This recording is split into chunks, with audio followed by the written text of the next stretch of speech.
এখন শুনবেন আজকের গুরুত্বপূর্ণ খবরের শিরোনাম। আলোচনায় বসার আগ্রহ প্রকাশ করে জেলেনস্কি চিঠি পাঠিয়েছেন, ভাষণে জানালেন ট্রাম্প। ইসরায়েলের পার্লামেন্টে ধস্তাধস্তি, নেতানিয়াহুকে তিরস্কার। আরব নেতাদের গাজা পুনর্গঠন প্রস্তাব প্রত্যাখ্যান করেছে যুক্তরাষ্ট্র ও ইসরায়েল। ফিলিস্তিনদের অধিকার লঙ্ঘন আমরা সুস্পষ্টভাবে প্রত্যাখ্যান করেছি, জানিয়েছেন সৌদি পররাষ্ট্রমন্ত্রী। ইরানের পারমাণবিক ইস্যু নিয়ে আলোচনা করবে রাশিয়া, যুক্তরাষ্ট্র। যুক্তরাষ্ট্র যদি যুদ্ধই চাই আমরা প্রস্তুত, চীনের হুঁশিয়ারি। আলোচনায় বসার আগ্রহ প্রকাশ করে জেলেনস্কি চিঠি পাঠিয়েছেন, ভাষণে জানালেন ট্রাম্প। মার্কিন প্রেসিডেন্ট ডোনাল্ড ট্রাম্প বলেছেন তিনি ইউক্রেনের প্রেসিডেন্ট ভলোদিমির জেলেনস্কির কাছে থেকে একটি চিঠি পেয়েছেন। ইউক্রেনের নেতা ওই চিঠিতে রাশিয়া ইউক্রেন যুদ্ধ ইস্যুতে আলোচনার টেবিলে বসার আগ্রহ প্রকাশ করেছেন। মার্কিন প্রেসিডেন্ট স্থানীয় সময় গতকাল মঙ্গলবার রাতে মার্কিন কংগ্রেসের যৌথ অধিবেশনে দিয়া ভাষণে এ কথা বলেন।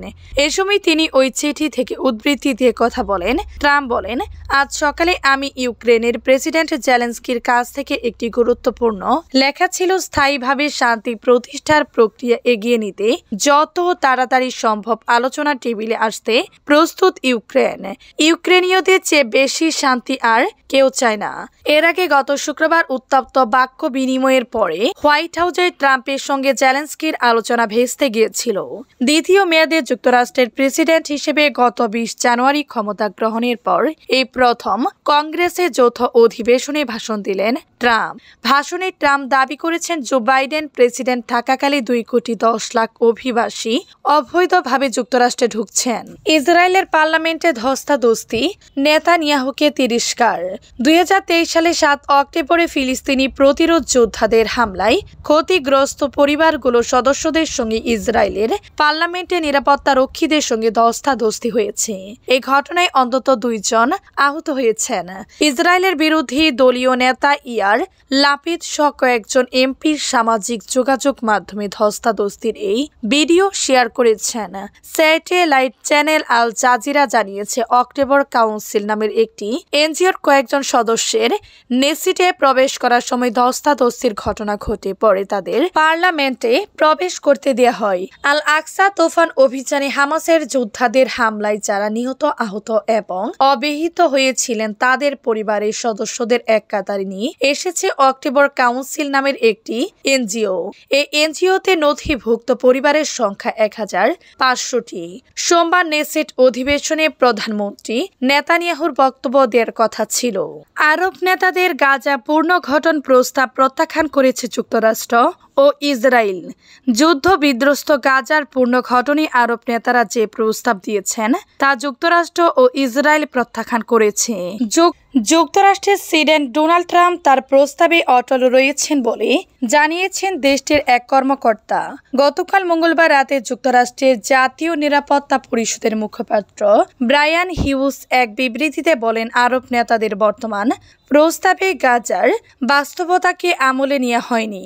বর্তমানে গাজা বসবাসের অনুপযোগী, ধ্বংসস্তূপ ও অবিস্ফোরিত জঞ্জাল থাকায় সেখানে মানুষের পক্ষে বসবাস করা সম্ভব নয়।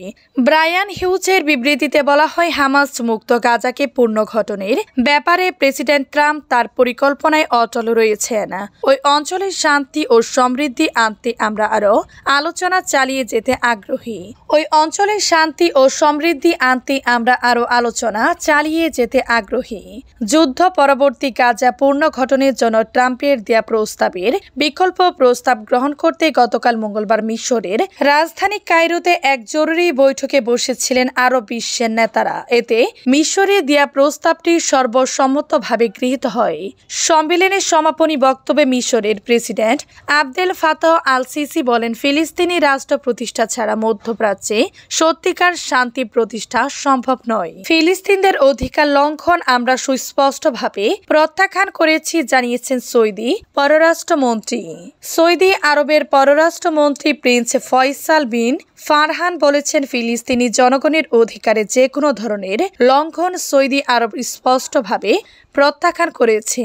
গাজা নিয়ে মার্কিন প্রেসিডেন্ট ডোনাল্ড ট্রাম্পের বহুল সমালোচিত পরিকল্পনার মোকাবেলায় কায়রোতে আরব লীগের এক বিশেষ সম্মেলনে দেওয়ার ভাষণে ইসরায়েলি বসতি প্রত্যাখ্যান এবং ফিলিস্তিনদের বাস্তুচ্যুত করার বিরুদ্ধে কথা বলেন প্রিন্স ফয়সাল।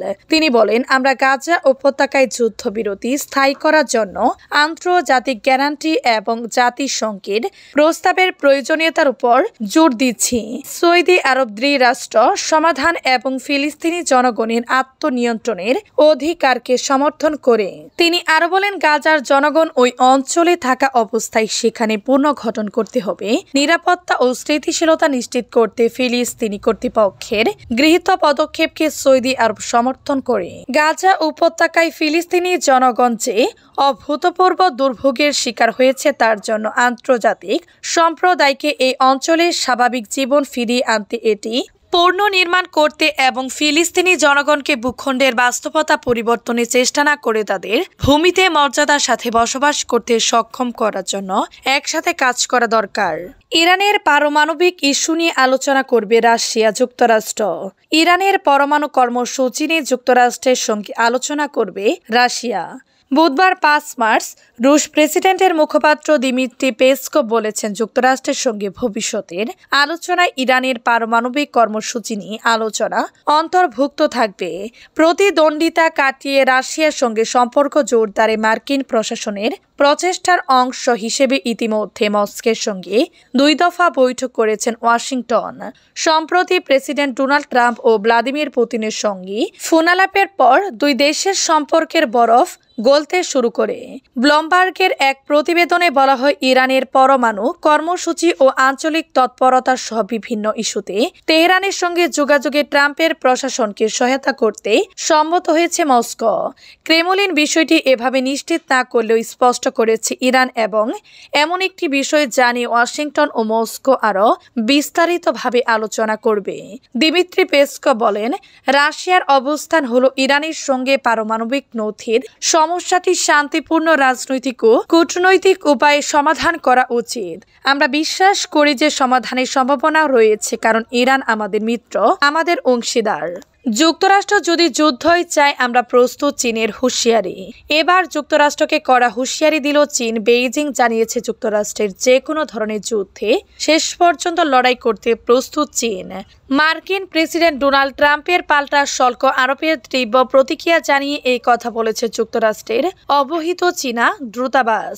মার্কিন কংগ্রেসের যৌথ অধিবেশনে ট্রাম্পের বিস্ফোরক মন্তব্যের পর বুধবার চীনা দূতাবাসের অফিসিয়াল এক্স হ্যান্ডেল থেকে একটি পোস্ট দেয়া হয়। এতে বলা হয়েছে, যুক্তরাষ্ট্র যদি যুদ্ধ চায় তা সে শুল্ক যুদ্ধ হোক,